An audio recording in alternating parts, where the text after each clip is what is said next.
कभी सोचा था कि तेरी प्यारी प्यारी दो अखियां जैसे गानों पर टिकटॉक के जरिए आड़ी तिरछी शक्लें बनाने वाले युवा मंगल भवन अमंगल हारी के प्रशंसक होंगे? नहीं ना। परंतु राष्ट्रव्यापी लॉकडाउन के दौरान डीडी नेशनल पर पुनः प्रसारित हो रही रामायण सीरियल की लोकप्रियता सातवें आसमान को छूने लगी है।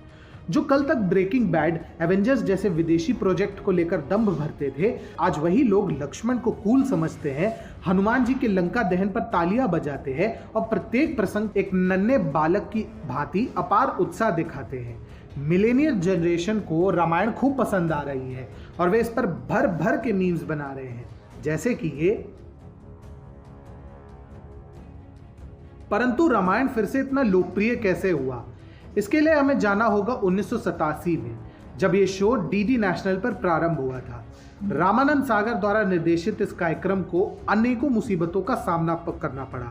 कुछ सूत्रों की माने तो डीडी नेशनल के कुछ उच्चाधिकारी इस सीरियल का प्रसारण ही नहीं करने देना चाहते थे, क्योंकि इससे भारत का सेक्युलरिज्म खतरे में आ जाएगा। हालांकि सभी चुनौतियों को पार पाते हुए रामायण का प्रसारण हुआ और जल्द ही इसकी लोकप्रियता सातवें आसमान पर पहुंच गई थी।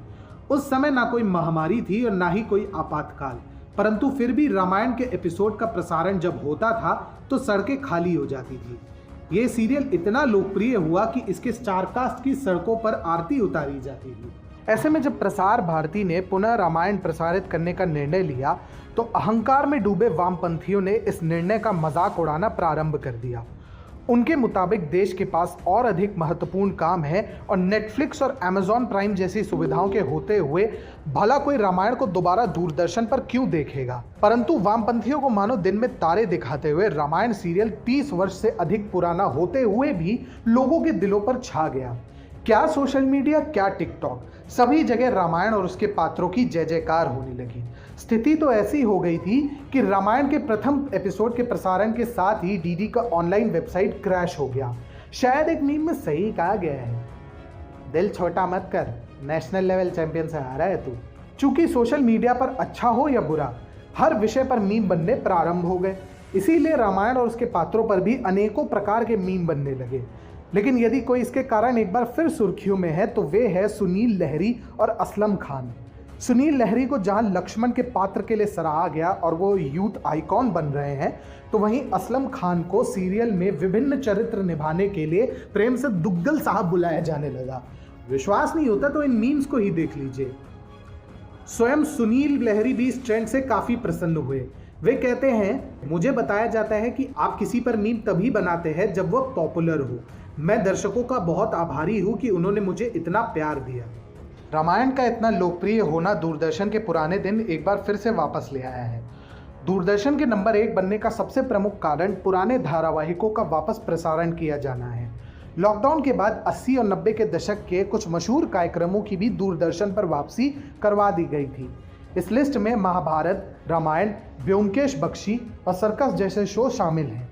ऐसे में एक तरफ जहां इन टीवी शोज के पुनः प्रसारण से दर्शकों को काफ़ी खुशी मिली है, तो वहीं अब चैनल के लिए भी खुशखबरी सामने आई है। कुछ दिनों पहले ही रामायण ने टीआरपी के कई रिकॉर्ड तोड़े थे। यहां तक कि साल 2015 से लेकर अब तक जनरल एंटरटेनमेंट कैटेगरी के मामले में ये सर्वश्रेष्ठ सीरियल बन गया है। इस बात की जानकारी प्रसार भारती के सीईओ शशि शेखर ने अपने ट्विटर अकाउंट के माध्यम से दी थी।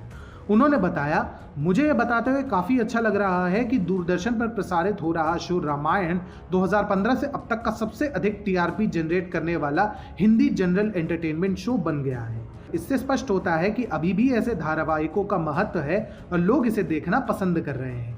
ये न सिर्फ सरकार के लिए एक अच्छी खबर है, बल्कि दूरदर्शन देखने वालों के लिए भी फायदेमंद है। रामायण और महाभारत के कारण इस लोकप्रियता के आसमान छूने से दूरदर्शन और सरकार दोनों को मुनाफा होगा। इसके साथ ही देश की नई पीढ़ी को भारत के इतिहास और संस्कृति का अच्छा एक्सपोजर भी मिलेगा। भारत की संस्कृति का पुनरुत्थान प्रारंभ हो चुका है और मिलेनियल जनरेशन में रामायण और महाभारत सीरियल की अपार लोकप्रियता इसका सबसे प्रत्यक्ष प्रमाण है।